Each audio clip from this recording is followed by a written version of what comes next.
Chapter 1. The short notice game. When you look closer at the patterns, the matchmaking, and the business decisions, well, a different picture emerges. The UFC isn't just a sports organization, it's a carefully controlled entertainment machine where outcomes are influenced by forces fans rarely notice. These aren't conspiracies, they're strategies, and once you see them, you can't really unsee them. Subscribe if you do see it. Let's start with something that happens almost every week: short notice fights. On the surface, these look like chaos. Fighter gets injured, replacement steps in, guard gets saved. The story becomes about warriors seizing opportunities and showing heart. But let's track the patterns. Fighters on losing streaks get offered short notice bouts against, killers in higher weight classes. The promotion knows they'll almost certainly lose, but it gives them a clean excuse to cut the fighter without backlash, a win-win for them. Meanwhile, stars often get favorable replacements. Opponents with bad stylistic matchups or fighters coming off brutal weight cuts. What looks random is actually, it's calculated. Take John Jones versus Chael Sonnen at UFC 159, for example. John was supposed to fight someone else, but when that fell through, they gave him Chael on 8 days' notice. Sonnen was a middleweight moving up to light heavyweight against the greatest fighter in the division's history. I mean, the outcome was never really in doubt. Short notice fights aren't accidents. They're tools for managing careers and narratives. Chapter 2. Selective Enforcement. Speaking of John Jones, let's talk about fouls. The rulebook is clear. No fence grabs, no eye pokes, no strikes to the back of the head. But if you've watched long enough, you know the rules bend depending on who's fighting.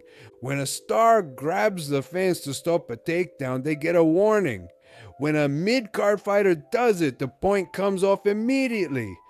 Jones built part of his game around the extended lead hand. Opponents complained about eye pokes for years. Daniel Cormier, Glover Teixeira, Anthony Smith, they all dealt with it.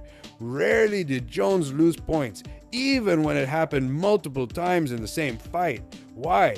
Because the UFC couldn't afford their champion losing momentum over a technicality. Jones looking for his 5th title defense. And as long as it looks clean enough for broadcast, they prefer to keep moving. This selective enforcement isn't limited to Jones. Watch how different referees handle the same violations depending on the stakes and, the fighters involved. Chapter 3. The rankings illusion. Then there are the rankings. Fans see them as a fair ladder. Beat fighters, move up, earn your title shot.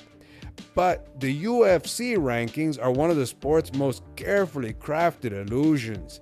They're not run by an independent body. They're influenced by media partners, promotional needs, and business strategy. Fighters leapfrog others without explanation. Someone appears at number 7 after beating an unranked opponent, while veterans quietly disappear despite still competing. Paddy Pimblett surged into contention with a record built on opponents the UFC specifically chose for him. Meanwhile, fighters like Beneil Dariush spent years beating ranked opponents but were kept away from title fights because they weren't seen as marketable. Rankings aren't about competitive order. They're about storylines the company can sell. Look at how quickly someone like Sean O'Malley shot up the bantamweight rankings. He was getting ranked wins, sure, but he was also getting favorable matchups against fighters whose styles made him look spectacular. The UFC uses rankings to justify fights they already want to make, not to determine which fights should happen. Chapter 4. The weight cutting spectacle. Let's talk about weight cutting. Extreme cuts have been criticized for years as dangerous, even life-threatening. Fighters dehydrate themselves to alarming levels, sometimes collapsing at weigh-ins or being hospitalized. hours before fights. The narrative is that this is a problem the sport hasn't figured out how to fix. But here's the thing, the UFC benefits from the spectacle. The weigh-in becomes another product. Fighters looking like skeletons on the scale, screaming through face-offs despite exhaustion, create drama that gets shared everywhere. When someone misses weight, it doesn't derail the promotion, it sells controversy. Will the overweight fighter still dominate? Will the opponent punish them? Will the fight even happen? All of this generates attention, and attention sells. The UFC has no incentive to eliminate weight cutting because it's not just tolerated, it's profitable. They could implement same-day weigh-ins tomorrow. Other organizations have proven it works, but the drama of extreme weight cuts feeds the content machine. Chapter 5, the money game. But the biggest hidden factor is money. Fans assume fighters climb the pay ladder by winning. Stack victories, earn your shot, watch the paycheck grow. That's not really how it works. Fighter pay isn't about merit, it's about leverage. Sean O'Malley was pushed into pay-per-view spots long before he fought elite competition. Why? Because his fan base and marketability gave him leverage.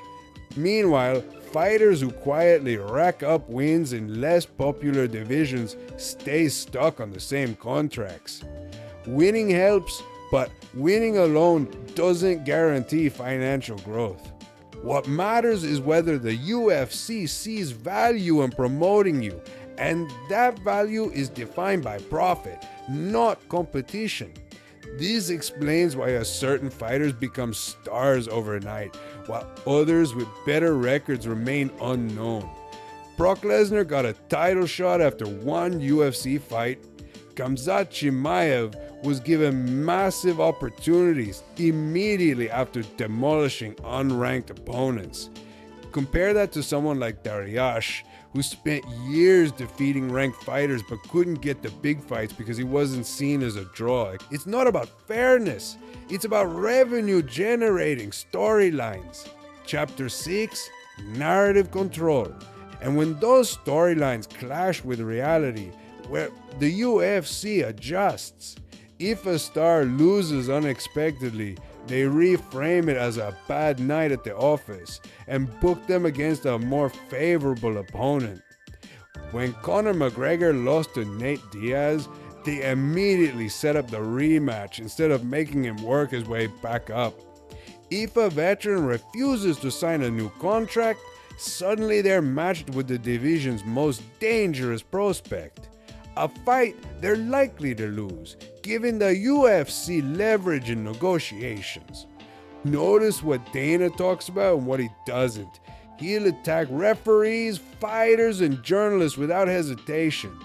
But topics like fighter pay gaps, antitrust lawsuits, and long-term brain trauma get dismissive one-liners or silence. When journalists ask about fighter pay, Dana deflects to revenue sharing. When they bring up antitrust concerns, he changes the subject or ends the press conference. This isn't accidental, it's strategy. Talking about these issues brings attention. Attention builds pressure. Pressure forces change. That silence starves topics of oxygen. And in a sport where fans follow the UFC's lead, silence often kills the conversation. Chapter 7, the bigger picture. None of this diminishes what the fighters do. Every athlete who steps in that octagon is risking something real. The fights aren't scripted, but the paths to get there are carefully constructed. Some fighters are given ladders, others face obstacles, some are protected, others are sacrificed. The casual viewer sees a sport where the best rise to the top. The reality is a sport where the company decides who gets a chance.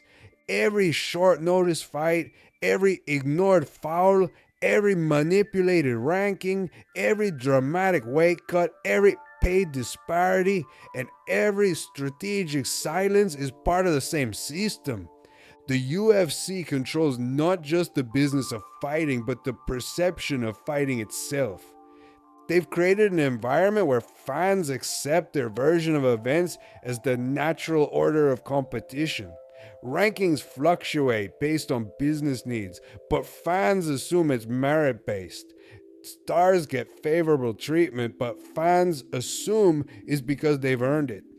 The promotion has become so good at managing narratives that most people don't even question the contradictions.